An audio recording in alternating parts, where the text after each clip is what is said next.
बच्चों, आज मैं आप सभी को 8वीं कक्षा का जो पहला कविता है प्रार्थना, फर्स्ट चैप्टर जो प्रार्थना है उसका प्रश्नोत्तर बताने जा रही हूँ।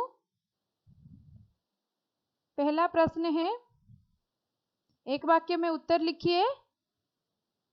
बीती बातों इसका मतलब क्या है?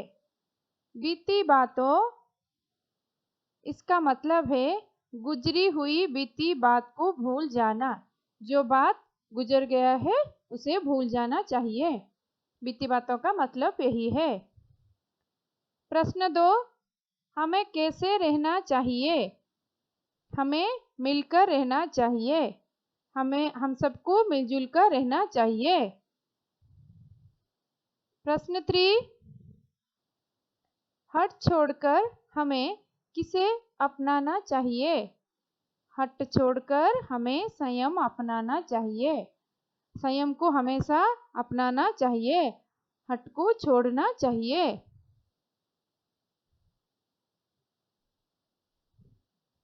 प्रश्न 4, छोटे बड़ों को मिलकर क्या करना चाहिए? छोटे बड़ों को मिलकर गिरे हुए को तुरंत उठाना चाहिए।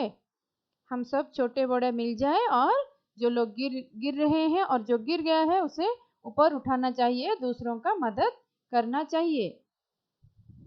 प्रश्न 5, हमें किस पर बलि बलि जाना चाहिए? हमें मातृभूमि पर बलि बलि जाना चाहिए।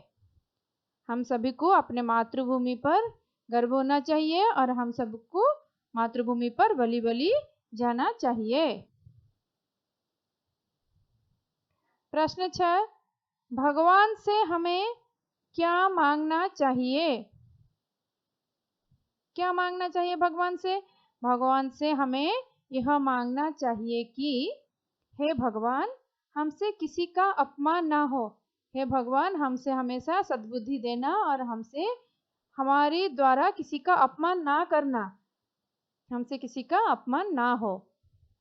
ये था एक वाक्य में उत्तर। अभी देखते हैं 2-3 वाक्यों में उत्तर। पहला प्रश्न है, एक रहे सद्भाव रखे हम, इस पर आप क्या सोचते हैं? इसका मतलब क्या है? आपकी राय में इसका मतलब क्या है? भिन्न भिन्न धर्मों रीति रिवाजों को मानने वालों लोगों के साथ प्रेम से रहना चाहिए। भिन्न भिन्न धर्म, अलग अलग धर्म के लोग, रीति रिवाज अलग अलग, रीति रिवाज अलग अलग धर्म में अलग अलग रीति रिवाज होते हैं। उसको जो लोग मानते हैं सभी के साथ प्रेम से रहना चाहिए। विविधता में एकता ही हमारे देश की पहचान है। हम सब भाई भाई है। हम विभिन्न प्रकार के लोग भारत में निवास करते हैं, फिर भी हम सब एक हैं क्योंकि हम सभी का पहचान एक है। हम सब भारतीय हैं। बिना सद्भाव के यह देश एक नहीं रह सकता, इसलिए आपसी सद्भाव जरूरी है। बिना सद्भाव, अगर हमारे बीच में सद्भावना नहीं है तो एकता नहीं रहेगा। एकता नहीं है तो आपस की दूरी हो जाएगा। तो सद्भाव रहना जरूरी है। द्वितीय प्रश्न, गिरे हुए को तुरंत उठाए। गिरे हुए का अर्थ क्या है? उसे कैसे उठाना चाहिए? गिरे हुए का अर्थ क्या होता है? छोटे बड़े, गरीब अमीर सब लोग मिलजुल कर रहना चाहिए।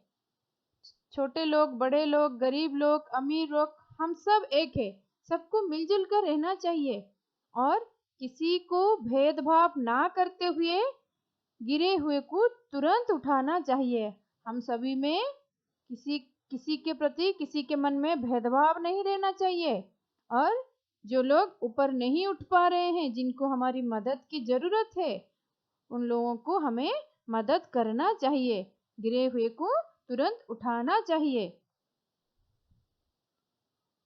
प्रश्न 3, हट छोड़े संयम अपनाए। इस वाक्य से क्या अर्थ प्रकट होता है? हट छोड़े संयम अपनाए, इस वाक्य से क्या अर्थ प्रकट होता है? छोटी छोटी बातों के लिए झगड़ा नहीं करना चाहिए। जो बात बहुत छोटी छोटी बात है उस पर हम लोग झगड़ा नहीं करना चाहिए। हम लोगों को हट करने से किसी भी समस्या का समाधान नहीं निकलता है। अगर किसी भी एक बात पर हट पकड़ के बैठ जाते हैं तो उस समस्या का समाधान नहीं निकलता है। हट छोड़ना चाहिए।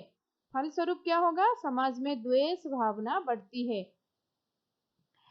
अगर हम किसी एक बात को पकड़ कर बैठेंगे, हट करके बैठेंगे, वो समस्या का समाधान नहीं निकलता है और उसका फलस्वरूप हमें क्या मिलता है? समाज में द्वेष भावना बढ़ती है, अहिंसा बढ़ती है। इसीलिए हमें संयम रखना चाहिए। इसीलिए सभी को संयम अपनाना चाहिए।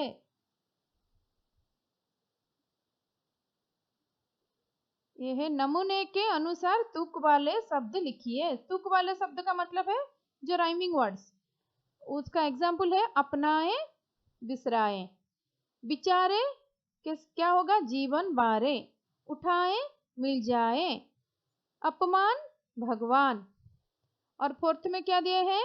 पद्य भाग पूर्ण कीजिए। जो आपके पाठ में जो कविता है, प्रार्थना कविता, उसमें से ये पद्य लिया गया है, उसको किताब देखकर पूर्ण करना है। मिलकर रहे, नियम अपनाए, बीती बातों को बिसराए, छोटे बड़े सभी मिल जाए, गिरे हुए को तुरंत उठाए। यह आप किताब देख के पढ़ने का अभ्यास कर सकते हैं। खाली जगह भरिए। खाली जगह भरिए का मतलब क्या है? Fill in the blanks. भले काम पर जीवन बारे, बीती बातों को बिसराए, एक रहे सद्भाव रखे हम, हट छोड़े संयम अपनाए। ये था प्रार्थना कविता का प्रश्नोत्तर। आशा करती हूँ आप सबको पढ़ने में कोई दिक्कत नहीं होगी।